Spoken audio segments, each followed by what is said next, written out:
আগের ক্লাসে আমরা সেন্ট্রাল টেন্ডেন্সি নিয়ে আলোচনা করেছি, মিন, মিডিয়ান, মোড। আর আজকে আমরা পার্টিশন ভ্যালু নিয়ে আলোচনা করব। এই পার্টিশন ভ্যালু ধারণাটা বোঝার জন্য একটু মিডিয়ানের কনসেপ্টটা কিন্তু একটু মাথায় রাখলে সেই ক্লাসের অঙ্কগুলো তাহলে তোমাদের একটু বুঝতে সুবিধে হবে। পার্টিশন ভ্যালু বলতে কি বোঝায়? যে অনেকগুলো যে পরিসংখ্যান, যতটা পরিসংখ্যান আছে কোনো ইয়েতে, ভাবো যেরকম ক্লাসের আমরা কথা বলি, তাহলে ক্লাসে কটা ছাত্র আছে, টোটাল পরিসংখ্যান ভাবো 60খানা ছাত্র আছে। তাহলে যদি ওটাকে আমরা সমান ভাগে ভাগ করি, এবার সমান ভাগে ভাগ করি, যদি আমরা 5টা ভাগে ভাগ করি, তাহলে প্রত্যেকটা ভাগে 12খানা সমান সংখ্যা আছে। এই প্রত্যেকটা ভাগকে যত পার্টস করছি, সেই কটা ভাগে ভাগ করছি, সেইগুলো হচ্ছে কি কুইন্টাইলস। আর এইগুলোকেই কি বলা হয়? Partition values. কেন এই পার্টিশন ভ্যালুস গুলো ব্যবহার করা হয়? প্রধানত কোনো পরিসংখ্যান বন্টনে যে একদম উপরের বা একদম নিচের এক্সট্রিমের যে সংখ্যাগুলো থাকে, সেইখানে যে ফ্লাকচুয়েশন গুলো হয়, সেইগুলোকে কিন্তু কমানোর জন্য আমরা এই পার্টিশন ভ্যালুর কিন্তু ব্যবহার করে থাকি। দ্বিতীয়ত ডিসপারশন, যেটা আমরা পরবর্তী ক্লাসে করব, আর স্কিউনেস, এইগুলো কিন্তু পরিমাপের জন্য পার্টিশন ভ্যালুর ধারণাটা কিন্তু গুরুত্বপূর্ণ আছে। এবার পার্টিশন ভ্যালু তো আমাদের সিলেবাসে যে তোমাদের আছে থিওরিতে, সেই সিলেবাসে 3টে পার্টিশন ভ্যালু আছে। একটা হচ্ছে কোয়ার্টাইল, একটা হচ্ছে ডেসাইল, আর একটা হচ্ছে পার্সেন্টাইল। এবার কটা ভাগে ভাগ করা হচ্ছে সেই হিসাবে কিন্তু পার্টিশন ভ্যালুর প্রত্যেকটা আলাদা আলাদা নাম আছে। যেরকম যদি আমি টোটাল সংখ্যাকে যদি 4টে সমান ভাগে ভাগ করি, তাহলে সেটাকে বলা হয় কোয়ার্টাইলস। তাহলে 3টে কোয়ার্টাইল হবে। প্রথম বা লোয়ার কোয়ার্টাইল, যেটা Q1 দিয়ে আখ্যায়িত হয়। দ্বিতীয় বা মাঝারি কোয়ার্টাইল Q2 দিয়ে আখ্যায়িত হয়। তৃতীয় বা আপার কোয়ার্টাইল, যেটা Q3 দিয়ে আখ্যায়িত হয়। তো আমরা যদি টোটাল পার্সেন্টেজ টার্মস দেখি, তাহলে টোটাল অবজারভেশন হচ্ছে 100%। তা 100%কে 4টে সমান ভাগ করলে কি হয়? 25%। তো Q1 অবধি 25% আমাদের অবজারভেশন থাকবে, আর Q3-র উপরেও আমার 25% অবজারভেশন থাকবে। Q1 অবধিও 25%, Q3-র পরেও 25%। তাহলে মাঝখানে Q1 আর Q3-র মাঝখানে 50% অবজারভেশন গুলো থাকবে। এই যে Q2টা মাঝখানে আছে, Q2টা কি? যত পরিসংখ্যান আছে বা যত অবজারভেশন আছে, সেটাকে 2 দিয়ে ভাগ করলাম। আর মাঝখানটা কি হয়? মিডিয়ানের ধারণা তো এটাই, যে যটা পরিসংখ্যান আছে সেটাকে ছোট থেকে বড় বা বড় থেকে ছোট সাজালে যেটা মাঝখানের মানটা আসে n/2, সেটাই হচ্ছে মিডিয়ান। তাই দ্বিতীয় কোয়ার্টাইল সমান কিন্তু মিডিয়ান হয়। এই জিনিসটা কিন্তু মনে রাখবে। আশা করি বুঝতে পেরেছো। এইবার তার মানে Q1 হচ্ছে সব থেকে 25% কম যে অংশ পরিমাণগুলো। Q1 থেকে Q2 হচ্ছে নেক্সট 25%, Q2 থেকে Q3 হচ্ছে নেক্সট 25%, আর Q3-র উপরে হচ্ছে লাস্ট 25% সংখ্যা অবজারভেশন গুলো। তাহলে Q1, Q2, Q3 এই তিনটে কি পর্যায়ক্রমে আসছে। Q1টা অবশ্যই Q2 থেকে কম, আর Q2টা অবশ্যই Q3 থেকে কম। এবার যদি আনগ্রুপ ডেটা হয়, জাস্ট তোমার 60 জনের আর কি মার্কস লেখা আছে কোনো সাবজেক্টে, সেটা আমরা ছোট থেকে বড় বা বড় থেকে ছোট সাজালাম। ছোট থেকে বড় যদি সাজাই, তাহলে নিচের থেকে আমাদের n/4, যেহেতু আমরা কোয়ার্টাইল করছি, কোয়ার্টাইল মানে কি বললাম? 4 ভাগ, পুরো সংখ্যানের 4 ভাগ, তো 60/4 আমরা করতে পারি। এবার আমরা যদি 60/4 করি, তাহলে আমাদের 60/4 করলে আমাদের যা মান আসবে, সেই ছোট থেকে বড় সাজানোর পরে আমার যেই সংখ্যাটা ওই জায়গাতে আসবে, সেইটা হবে কি? আমার Q1। 60/4 কে আমরা যদি, যেহেতু 4টে আছে, তো n/4 60/4 কে করলে 15 নম্বর যে মানটা আমার আসছে সেই মানটা হবে কি আমার Q1 এর ভ্যালু। আবার আমরা যদি Q2 দেখি, Q2 টা কি 2 into n/4, তো 2 into n/4 2 আর 4, তার মানে n/2 হয়ে যাচ্ছে। তাহলে আমার n/2 তার মানে 60/2, তার মানে 30 নম্বর যে ছোট থেকে বড় সাজানোর পরে সংখ্যা আসছে, তার মানে মাঝখানের মান, মিডিয়ানের মান, সেইটা আমার হচ্ছে কোয়ার্টাইল। আবার Q3 3n/4, তার মানে আমাদের 60 into 3 যদি আমরা করি তাহলে আমাদের 60 into 3 করলে 180 আসে। 180 কে আমরা 4 দিয়ে ভাগ করলে 45 আসে। তো আমার 45 নাম্বার যে মানটা থাকবে ছোট থেকে বড় সাজালে সেইটা আমার Q3 মান। এবার গ্রুপ ডেটার ক্ষেত্রে কিন্তু আমাদের কি একটু একটু পার্থক্য চলে আসে। এই গ্রুপ ডেটার ক্যালকুলেশনটা কোয়ার্টাইলের করতে গেলে সূত্রটা কি, মিডিয়ানের মতনই কিন্তু সূত্রটা। ওখানে যেরকম মিডিয়ান ক্লাস বের করতাম, এখানে Q1 বের করতে গেলে আমার কোয়ার্টাইল 1 ক্লাস লাগবে। Q2 এর জন্য অবশ্যই মিডিয়ান ক্লাসটাই আবার লাগবে। Q3 এর জন্য থার্ড কোয়ার্টাইলের ক্লাসটা লাগবে।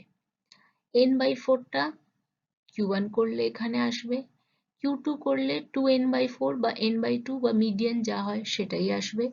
আর Q3 যদি আমরা থার্ড কোয়ার্টাইল চাই তাহলে 3n/4 মাইনাস f। টা কি বলেছিলাম মিডিয়ান করার সময়, সূত্রটা দেখো যদি, cumulative frequency corresponding two L1, মানে L এর বরাবর যে কিউমুলেটিভ ফ্রিকোয়েন্সি, বা এই ক্ষেত্রে সোজা ধরনেও বলতে গেলে কোয়ার্টাইল 1 ক্লাস, ফার্স্ট কোয়ার্টাইলের যে ক্লাসটা আমরা পেয়েছি সেইটার আগের ক্লাসের কিউমুলেটিভ ফ্রিকোয়েন্সি, বা কোয়ার্টাইল 3 করলে কোয়ার্টাইল 3 এর ক্লাসের আগের ক্লাসের কিউমুলেটিভ ফ্রিকোয়েন্সি।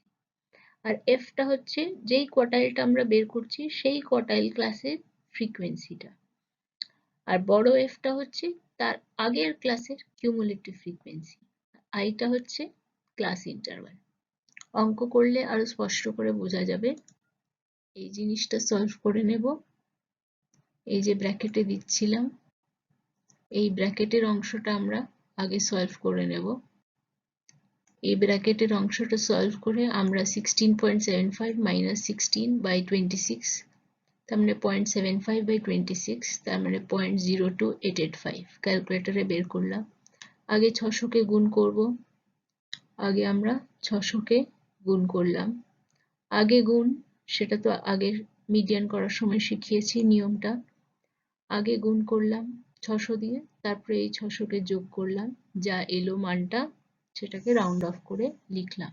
তো এইটা হচ্ছে আমার কি Q1 এর মানটা। এভাবেই যদি আমি Q2 বের করতে চাই,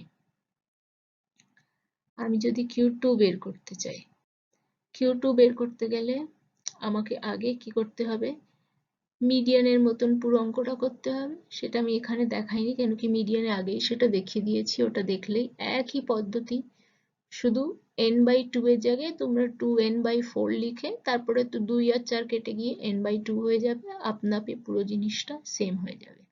বাড়িতে চেষ্টা করে দেখবে।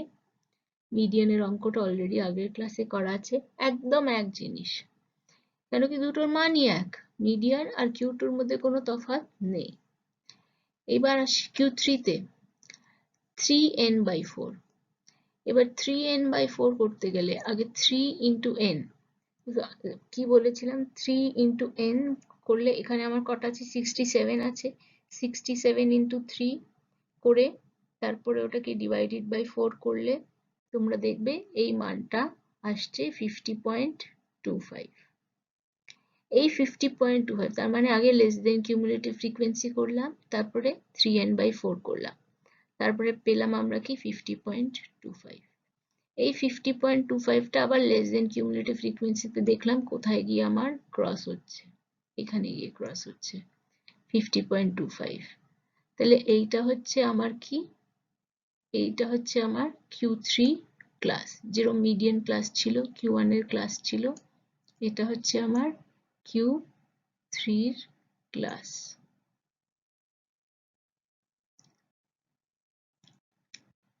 এই যে Q3 এর ক্লাসটা বেরিয়ে গেল। এবার আবার একই জিনিস ফর্মুলায় বসাতে হবে।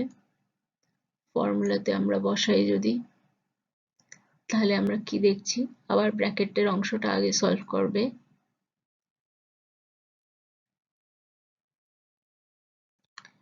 থ্রি ইন্টু n বাই 4 টা আমরা অলরেডি কিন্তু বের করে ফেলেছিলাম 50.25। তো এই 50.25 টা আমার আসছে। তার আগের ক্লাসের কিউমুলেটিভ ফ্রিকোয়েন্সি 42 লিখলাম নিচে, সেই কোয়ার্টাইল ক্লাসের ফ্রিকোয়েন্সিটা 9 ইন্টু 600, আর এলটা কি হবে, lower class boundary of Q3 1200। তো এবার 50.25 মাইনাস 42 8.25 বাই 9, এইটাকে বের করলাম মানটা। তারপরে আগে কি 600 দিয়ে গুণ হবে, তারপরে এই 1200টা যোগ হবে। আনসার হচ্ছে কি 1750 করে দেখবে তোমাদের মিলছে কিনা। এটা আমরা কি বের করলাম, কোয়ার্টাইল 1 আর কোয়ার্টাইল 3, কোয়ার্টাইল 2 টা পুরো কিন্তু মিডিয়ানি। এবার এটাকে প্লট কি হবে, এই 16 এই 17 এর মাঝখানে, 16 আর 17 এর মাঝখানে আমাদের জিনিসটা আসবে। একটু খেয়াল করে করতে হবে এই জিনিসটা।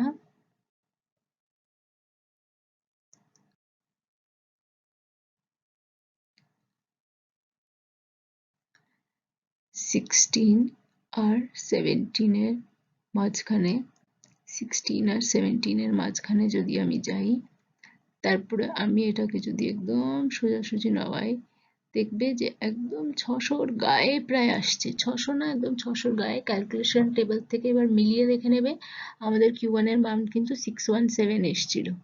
একদম কিন্তু এইখান থেকে তোমরা নিজেরাই চেক করতে পারো যে যেখানে নামছে সেই জায়গাটা 617 এর কাছাকাছি আছে কিনা। আর এখানে কি লিখে দেবে, Q1 equal to 617% লেবেলিং এর জন্য। এই হয়ে গেল প্লটিং। এবার Q3 টা যদি প্লট করতে চাই, Q3 কি হয়, 3n by 4, তো n হচ্ছিল 67টা গ্রাম ইন্টু 3 ডিভাইডেড বাই 4, তার মানে 50.25 আগেও আমরা করেছি।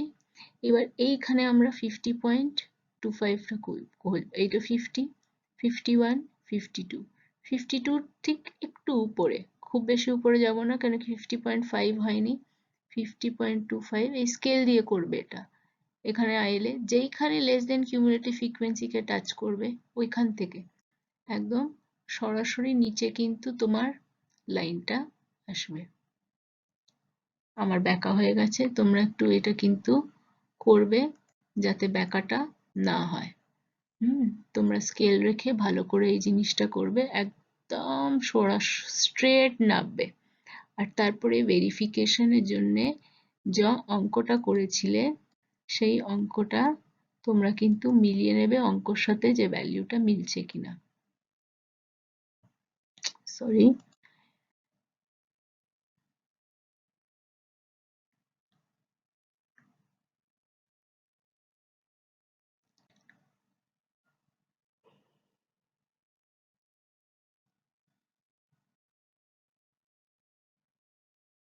যেখানে ঠেসছে সেখান থেকে একদম স্ট্রেট নামবে।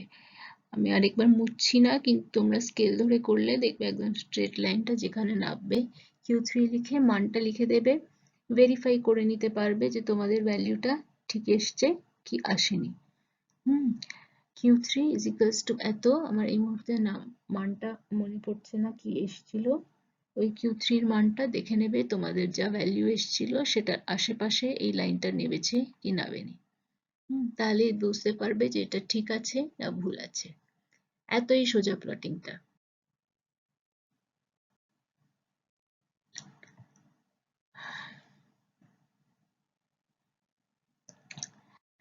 নেক্সট হচ্ছে তোমাদের ডেসাইল।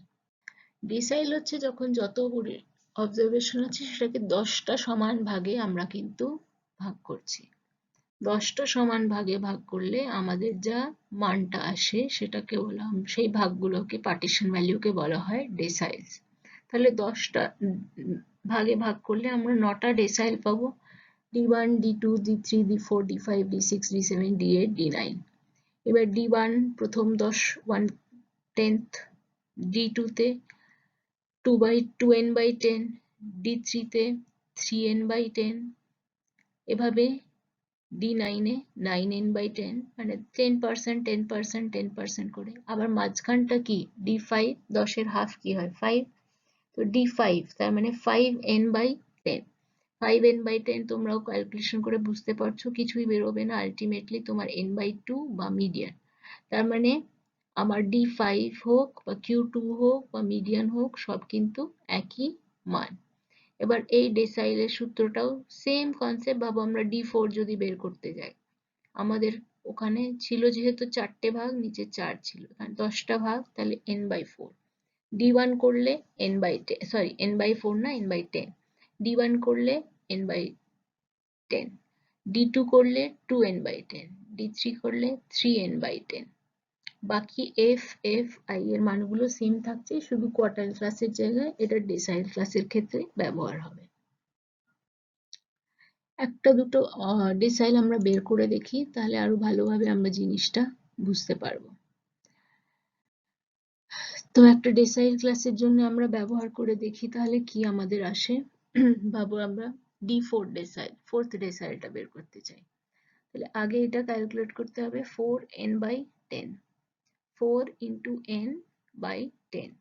এবার 4 into n/10 করলে, এখানে তোমরা ক্যালকুলেটরে নিজেরাও করবে, শুধু এখানে দেখে দেখে করিও না। 4 into n/10, 26.80। এবার লেস দেন কিউমুলেটিভ ফ্রিকোয়েন্সি প্রথমে আগে করে নিয়েছো। এবার 26.80 আমার কোথায় ক্রস করে যাচ্ছে? আমার কিন্তু এইখানেই ক্রস করে যাচ্ছে।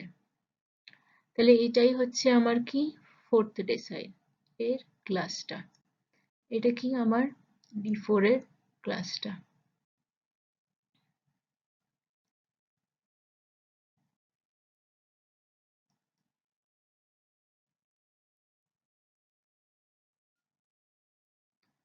এটা যদি আমার D4 এর ক্লাস হয় হচ্ছে, তাহলে আমার L1 লোয়ার ক্লাস বাউন্ডারি 600 আসছে। ক্যাপিটাল F, তার মানে এই ক্লাসের আগের ক্লাসের কিউমুলেটিভ ফ্রিকোয়েন্সি।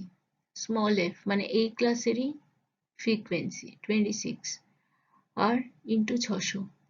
আবার প্লিজ ব্র্যাকেটের অংশটা আগে সলভ করবে। তাহলে আমরা অলরেডি 4n/10 টা বের করা আছে, -16/26। এই অংশটা আগে আমরা ক্যালকুলেট করে বের করে নিলাম। যা ভ্যালুটা বেরোলো সেটাকে আমরা আগে 600 দিয়ে মাল্টিপ্লাই করব, তারপরে 600 দিয়ে অ্যাড করব।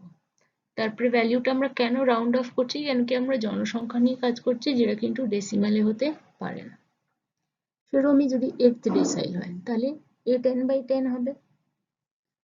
8n/10 হলে আগে আমাদের 8n/10 টা লেস দেন কিউমুলেটিভ ফ্রিকোয়েন্সিতে করতে হবে। টোটাল গ্রাম হচ্ছে 67, তারকে 8 দিয়ে গুণ করব, তারপরে 10 দিয়ে ডিভাইড করব, আমার আসছে 53.6। এই যে আমার 53.6 আসছে। 53.6 টা কোথায় লেস দেন কিউমুলেটিভ ফ্রিকোয়েন্সিতে ক্রস করছি? আমরা কিন্তু লেস দেন কিউমুলেটিভ ফ্রিকোয়েন্সিতে এখানে ক্রস করছি 53.6 টাকে। আর এইটা তাহলে হচ্ছে আমার কি? এইটা হচ্ছে তাহলে আমাদের D8 এর ক্লাসটা।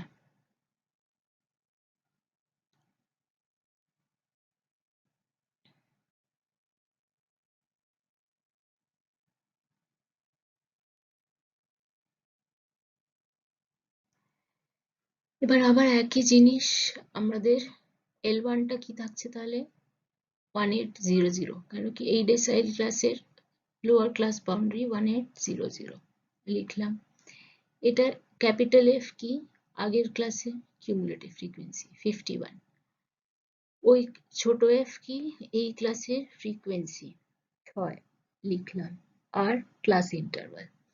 আগে আবার ব্র্যাকেটের অংশগুলো যদি আমরা সলভ করি, আমাদের a 10/10 টা অলরেডি বার করা ছিল, ভ্যালুগুলো পুট করে আমরা ক্যালকুলেশনটা করব ব্র্যাকেটের ভিতরের অংশটা আগে, তারপরে যা বানটা বেরোবে সেটাকে আগে আমরা কি করছি 600 দিয়ে গুণ করছি, কেন কি ওটাই আমাদের ক্লাস ইন্টারভাল, আর তারপরে এটা যোগ করছি, তাহলে এই হচ্ছে আমাদের 8th ডেসাইলে ভ্যালু। এভাবেই D2 বের করতে গেলে 2n/10, D3 করতে গেলে এই জায়গাতে 3n/10 হবে, D5 মিডিয়ান, D6 6n/10, এইভাবে কিন্তু D9 হলে 9n/10। তারপরে ওই ডেসাইলের ক্লাসটা নিয়ে ভ্যালুগুলো রেখে আমরা অঙ্ক করতে পারি। তো তোমাদের 4th আর 8th ডেসাইল বের করা আছে, তোমরা বাকি ডেসাইলগুলো বাড়িতে বের করে আমাকে সেন্ড করতে পারো, আমি চেক করে দেব যে ভ্যালুগুলো কি আসছে। এবার এই ডেসাইলগুলোকে আমরা প্লট করব, তো যেরকম আমরা D4 করেছিলাম, তো 4n/10 আমরা করব। 4n/10 আমাদের D4 যেহেতু আছে, 4n/10 আমাদের যা বেরিয়েছিল 4 × 67/10 করলে আমাদের 26.8। তো এই y অ্যাক্সিসে ওই 26.8 বরাবর, তার মানে প্রায় তোমার 27 এই গায়ে চলে যাচ্ছে। স্ট্রেট লাইন একদম স্কেল দিয়ে করবে, যেখানে এই লেস দেন কিউমুলেটিভ ফ্রিকোয়েন্সি কার্ভকে টাচ করবে সেখান দিয়ে একদম সরাসরি কিন্তু লাইনটা নামবে তোমার x অক্ষর উপরে। এই জায়গাতে লিখে দেবে D4 ভ্যালুটা যেটা বেরিয়েছে ক্যালকুলেশনে, আর এত পার্সেন্টস বা যা ইউনিট থাকবে সেই ইউনিটটা চেকও এখানে করা যায়, কেন কি তোমাদের ভ্যালুটা বেরিয়েছিল 800 সামথিং, তো সেটা তোমরা মেলাতেও পারো যে মিড পয়েন্টটা 900 হলে তার একটু আগে আসবে, নিজেই একটা কিন্তু চেকিং হয়ে যায় যে আঁকাটা বা প্লটিংটা ঠিক হয়েছে কিনা। আবার আমরা D8 করেছিলাম, তো D8 এ আবার 8 × 67/10 যদি আমরা করি, সেই ক্ষেত্রে কিন্তু আবার আমাদের আসে ভ্যালুটা 53.6। এই 53.6 টা আবার আমরা y অক্ষতে খুঁজবো, এই y অক্ষতে 53.6 এ আমরা প্লটিংটা করব। প্লটিংটা করে যে আমাদের স্ট্রেট লাইনটা যাবে, যেখানে লেস দেন কিউমুলেটিভ ফ্রিকোয়েন্সি কার্ভকে টাচ করবে, সেই জায়গা থেকে একদম স্ট্রেট লাইন আমরা কিন্তু আবার x অক্ষতে আনবো। আবার এখানে D8 লিখে ভ্যালুটা বেরিয়েছিল পার্সেন্টস বা যা ইউনিট আছে সেটা লিখে দিলে এটা আমাদের কি D8 এর প্লটিং। দেখেও নিতে পারি 2000 এর সামথিং এসেছিল আমাদের, মোটামুটি অ্যাপ্রক্সিমেটলি ওইভাবেই কিন্তু এখানে x অক্ষতে মানটা আসার উচিত। এভাবে কোনো ডেসাইলটা কিন্তু আমরা আগে যেই ডেসাইলটা বের করছি সেটার y অক্ষতে খুঁজে নিয়ে, তারপরে যেখানে লেস দেন কিউমুলেটিভ ফ্রিকোয়েন্সি কার্ভকে টাচ করছে সেখান থেকে আমরা x অক্ষতে x অ্যাক্সিসে স্ট্রেট লাইন ড্রপ করলে, পারপেন্ডিকুলার আঁকলে ওই জায়গাটা আমাদের কি হচ্ছে, ওই ডেসাইলটা হচ্ছে। এবার সেম ভাবেই আমাদের যেরকম কোয়ার্টাইল আর ডেসাইলের ধারণা আছে, পার্সেন্টাইলের ধারণা আছে। পার্সেন্টাইলের ধারণাটা কি হচ্ছে, পার্সেন্টাইলের ধারণাটা হচ্ছে যে যত সংখ্যা আছে তাকে 100টা সমান ভাগে আমরা ভাগ করব। তার মানে P1 থেকে P99 অবধি আমাদের 99টা টোটাল পার্সেন্টাইল থাকবে। আর আমাদের আরেকটা জিনিস কি মনে রাখতে হবে, প্রথম পার্সেন্টাইল কি হবে, শুধু n/100, যেহেতু 100টা ভাগ। দ্বিতীয় percentile 2n/100, 99th percentile 99n/100। এবার আবার মাঝখান 50th পার্সেন্টাইল যদি বলি, একদম মাঝখান কি হয় 150, তো 50n/100 টা কি হচ্ছে তোমার আবার n/2 মিডিয়ান। তার মানে আমার মিডিয়ান সমান Q2 সমান D5 সমান P50, এইগুলো সব ভ্যালু কিন্তু সেম হবে, কেন কি এইগুলো একই জিনিস। আবার P25 টা কিন্তু আমার কি হবে, ফার্স্ট কোয়ার্টাইলের সমান হবে। আবার P75 টা কিন্তু আমাদের 75 যেহেতু আছে, মানে 3/4 কোয়ার্টাইলে বা থার্ড 3/4 যেহেতু মানটা, তার মানে আমার থার্ড কোয়ার্টাইলের সমান হবে। একই সূত্র আমাদের পার্সেন্টাইল ক্লাসটা বের করে তারপরে ক্যালকুলেশনটা করতে হবে। পার্সেন্টাইলের ক্যালকুলেশনটা যদি আমরা করতে যাই এবার, তা আমরা দেখবো আগে আমরা P38 বের করছি, তো 38 × n/100, 38 × 67/100 আমরা পাচ্ছি কিন্তু কি 25.46।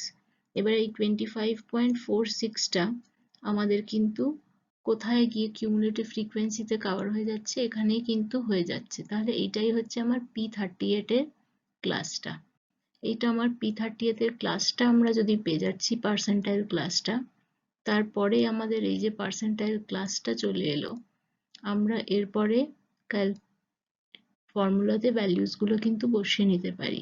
আমার L হবে 600, তারপরে আমার অলরেডি 38 into n/100 আমরা ক্যালকুলেট করে নিয়েছি। আগের ক্লাসের কিউমুলেটিভ ফ্রিকোয়েন্সি 16, ওই ক্লাসের ফ্রিকোয়েন্সি 26, তাহলে আমাদের ক্লাস উইডথটা 600। তো আগে ব্র্যাকেটের অংশটা ক্যালকুলেশন আগে যেভাবে করেছি করে নিয়ে তারপরে আমরা 600 দিয়ে গুণটা করে নেব। এখানে 600 দিয়ে গুণটা করে তারপরে এটা মাল্টিপ্লাই করলে আমরা যা মানটা পাচ্ছি এটা হচ্ছে P38। সেভাবে P62 আমরা যদি করতে চাই, ভাবো P62 হলে আবার 62 n/100 টা আগে ক্যালকুলেট করব। 62 into 67, 67 n গুলো মানে টোটাল সামেশন f যেটা আছে ইন্টু 100, এটার মানটা আসছে 41.54। এবার কোথায় 41.54 আমার ক্রস হয়ে যাচ্ছে, সেটাও কিন্তু এখানেই ক্রস হয়ে যাচ্ছে। তাহলে আমার P38 এর যা ক্লাস, আমার কিন্তু P62 এর জন্যও কিন্তু আমার সেই ক্লাসই আসছে। এটা কিন্তু হতেই পারে, এটা কিন্তু নিয়ে কিছু ঘাবড়ানোর নেই, তাই জন্যই আমি এরকম একটা অঙ্ক দেখাচ্ছি তোমাদের। হ্যাঁ, তো এটা P68 এরও, সরি P68 না, P62 করছি আমরা। যাই হোক, তো P62 এর ক্লাসটা কিন্তু আমাদের কিন্তু এইটাই আসছে। এবার এই P62 এর যে ক্লাসটা আমাদের আসছে, তার মানে আবার আমার লোয়ার ক্লাস বাউন্ডারি L, সেটা আমার হচ্ছে 600, আর আগের ক্লাসের ফ্রিকোয়েন্সি কিউমুলেটিভ ফ্রিকোয়েন্সি 16, আর ওই ক্লাসের ফ্রিকোয়েন্সি 26, সেই ভ্যালুগুলোকে এখানে আমরা দিয়ে দিচ্ছি 16, 26। ক্যালকুলেশনটা আবার ব্র্যাকেটের অংশটা আমরা কিন্তু আগে করব। ব্র্যাকেটের অংশটা আগে করলে আমরা 62 into n/100 টা অলরেডি করে ফেলেছি, সেটাকে আবার -16/26 করে যা ভ্যালুটা পাচ্ছি সেটাকে আমরা কিন্তু আবার আগে 600 দিয়ে গুণ করব, তারপরে কিন্তু যোগটা করব। এখানে দুদিকেই 600 আসছে, সেটা কারণ আমাদের লোয়ার ক্লাস বাউন্ডারি আর ক্লাস উইডথটা সেম। তো যাই হোক, এভাবে তোমরা কিন্তু P62 পেয়ে যাচ্ছ। সেভাবেই ভাবো P88 তোমাদের দিয়েছে করতে। এবার P88 দিয়েছে যদি ভাবো, তাহলে P88 এর ক্ষেত্রে কিভাবে হবে ক্যালকুলেশনটা, সেখানে ভাবো আমরা যখন করছি ক্যালকুলেশনটা আগে 88 n/100, তো 88 into n/100 আমরা যদি করি, তার মানে 88 into 67 divided by 100 আমাদের আসে 58.96। এই যে 58.96 আসছে, কোথায় ক্রস হচ্ছে, আমার এইখানে গিয়ে কিন্তু 58.96 টা ক্রস হচ্ছে। এই জায়গাতে গিয়ে যে 58.96 টা আমার ক্রস হচ্ছে,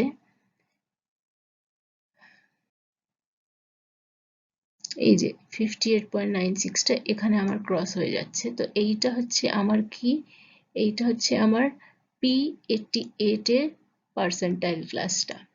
P88 এর পার্সেন্টাইল ক্লাসটা আমার হচ্ছে কিন্তু এইটা। একবার পার্সেন্টাইল ক্লাসটা পেয়ে গেলে সিম্পলি ফর্মুলাতে আমাদের কিন্তু ভ্যালুগুলো বসাতে হবে। ভ্যালুগুলো বসাতে গেলে আমাদের কি আসছে, আমাদের আসছে লোয়ার ক্লাস বাউন্ডারি 2400, তারপরে আগের ক্লাসের cumulative cumulative frequency, sorry less than type cumulative frequency 57, আর ওই ক্লাসের frequency divided by 5 into class interval 600। আবার ব্র্যাকেটের পোর্শনটাকে আগে সলভ করব। ব্র্যাকেটের পোর্শনটাকে আগে সলভ করতে গেলে এই 58.96 মাইনাস 57 ডিভাইডেড বাই 5 এই ক্যালকুলেশনটা করে নিয়ে তারপরে আগে ক্লাস মাল্টিপ্লিকেশনটা করব। এই মাল্টিপ্লিকেশনটা 600 দিয়ে করে যা ভ্যালু পাবো সেটাই 2400 দিয়ে যোগ করলে আমরা কি P88 এর ভ্যালুটা পেয়ে যাচ্ছি। তো এইভাবে কিন্তু কোনো পার্সেন্টাইল দিলে আগে আমাদের ওই পার্সেন্টাইলের ভাবো 60th পার্সেন্টাইল দিল 60 into n/100, ওটা ক্যালকুলেট করে লেস দেন কিউমুলেটিভ ফ্রিকোয়েন্সিতে কোথায় পড়ছে সেইটা কিন্তু বের করে নিতে হবে। তারপরে কিন্তু আমরা একবার এটা পেয়ে গেলে আমরা কিন্তু তারপরে ভ্যালুগুলো জাস্ট ফর্মুলাতে বসিয়ে নিলে ক্যালকুলেশনটা করতে পারি। এবার যদি প্লটিং করতে চাই, সেম জিনিস প্লটিংটা যদি আমি করতে চাই, ভাবো আমি P60 যেটা আমরা করেছিলাম ভাবো P38, বা আমরা এই মাত্র লাস্ট যেটা করলাম P88, P88 এর আমাদের কি এসেছিল 88 into 67/100, সেটা আমাদের এসেছিল 58.96, 58.96, তার মানে আমাদের প্রায় 59। এই 59 এর থেকে straight line less than cumulative frequency কার্ভে যেখানে টাচ করবে সেখান থেকে একদম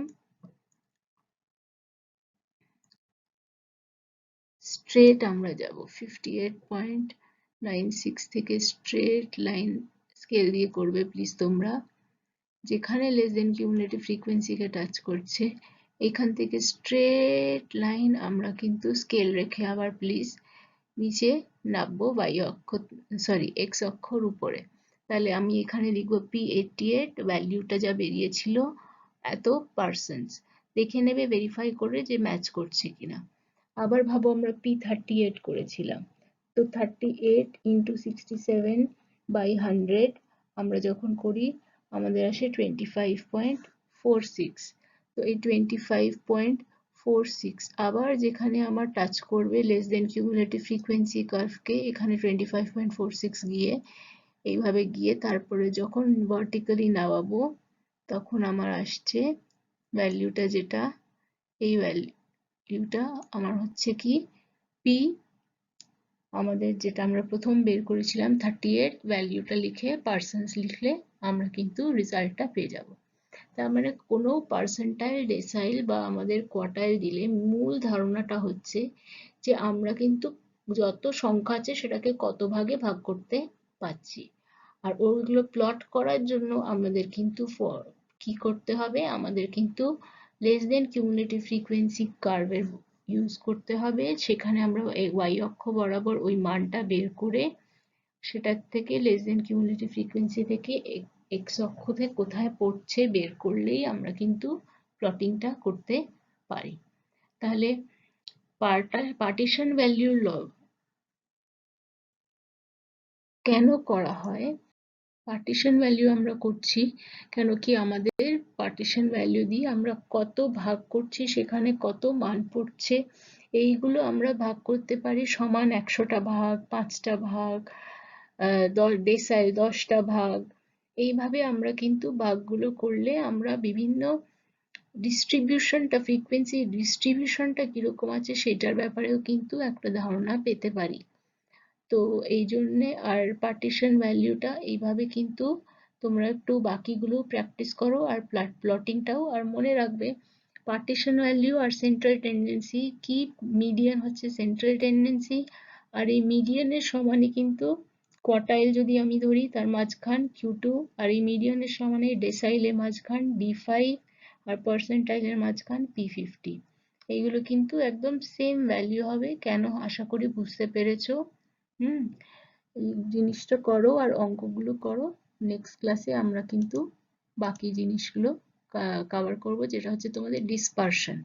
হ্যাঁ, ঠিক আছে, থ্যাংক ইউ।